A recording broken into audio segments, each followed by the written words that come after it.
Hey, what's going on, everyone? It's been a minute since I've posted on YouTube. I think it's been about a few months.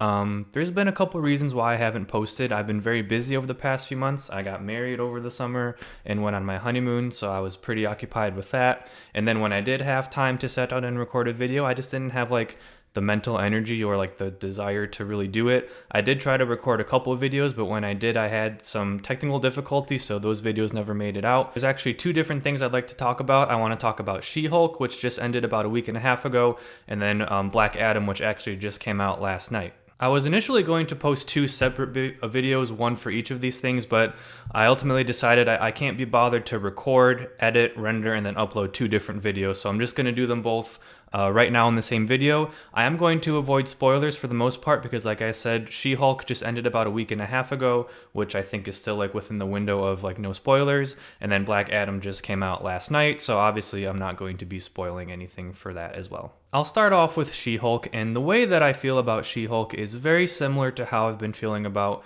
most of the Phase 4 MCU projects. There are things that I've liked about it. It was, on a surface level, enjoyable show. I thought Tatiana Maslany's acting was pretty good. It was a charming show. It was well put together, but I just needed a little bit more from the show, which is the same issue I've been having with all of the MCU Phase 4 projects. It's they just don't seem to be converging into anything. I appreciate that Marvel is trying to branch off and they're doing the multiverse thing, which is cool. I'm glad that they're trying that, and they're trying to sort of incorporate different styles and genres into the MCU. But it just feels right now that all of their properties are going off in different directions rather than sort of starting to converge into an overarching story that I'm invested in. It just feels to me that a lot of the Phase 4 projects, including She-Hulk, rarely justify their own existence. They just kind of exist to introduce that character and then not really have an impact on the entire overarching MCU. Not to say that this is the case for all of the shows and movies. There have been a couple that I felt have had some larger implications for the MCU on a bigger scale compared to others. But this one, it almost honestly just felt like they made the show to introduce, or I guess reintroduce, a character in the last couple episodes, which, if you're watching this video, you probably know who I'm talking about. But again, I am going to keep it spoiler free. It really honestly just felt like they made this whole 9-episode show just to introduce that one character at the end, and just had to fill in the rest of the show with stuff to fill in the 9 episodes. Before the show came out, right after the trailer for the show came out, there was some big controversy over the CGI for She-Hulk. Everyone thought it looked like crap. They fixed it, before the show started. I think there were still some scenes where it was a little bit wonky, not just her CGI, but just the effects of the show in general. Again, I guess if I had to just sort of summarize it, it was a surface level enjoyable show, but it didn't give me what I'm looking for in terms of what is the implication of this show on a larger scale for the MCU.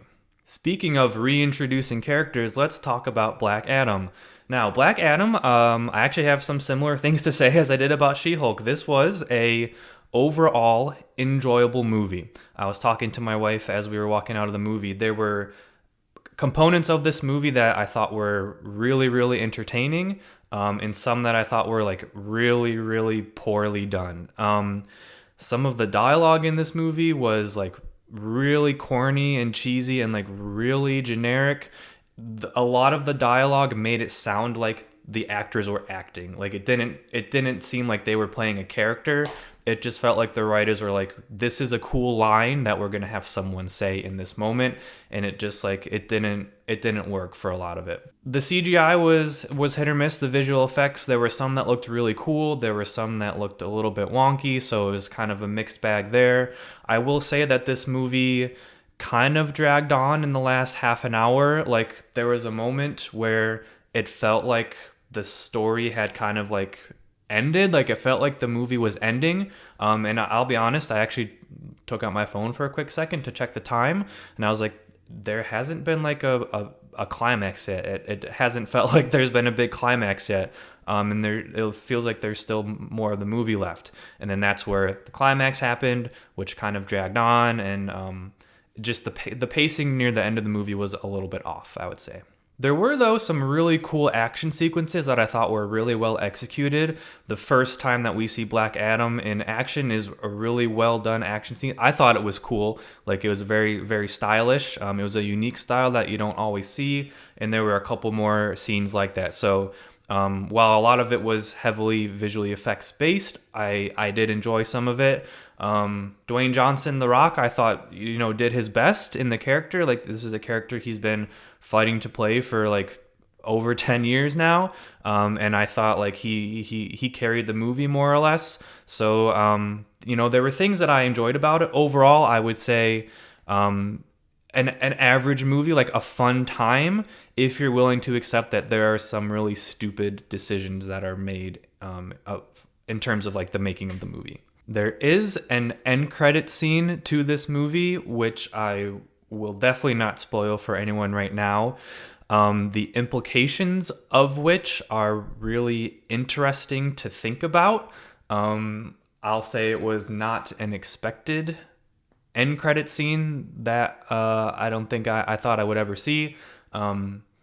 So it's going to be interesting to see where they go with the DC extended universe from here, based on that end credit scene. But make sure you stay after at least the first set of credits before they start doing the scrolly credits, because I think that'll be a really cool experience for you if you haven't already had it spoiled for you. Okay, so I guess just to wrap up the video, She-Hulk I enjoyed. Just wanted a little bit more in terms of like what does it mean in the grand scheme of the MCU. Black Adam, again, enjoyable. Some issues, but overall I had a good time. Yeah, and obviously I haven't posted in a few months. I have been watching quite a bit of movies and TV shows that I just never got around to reviewing. I still do plan on doing my end of the year top 10 and bottom 10 movies. Hopefully I'll have some time in the middle of that to start posting more consistently again on a more individual movie and TV show basis. So just be sure to stick around. If you've seen either She-Hulk or Black Adam, let me know your thoughts in the comments down below. And thank you all for watching, and stay tuned for more.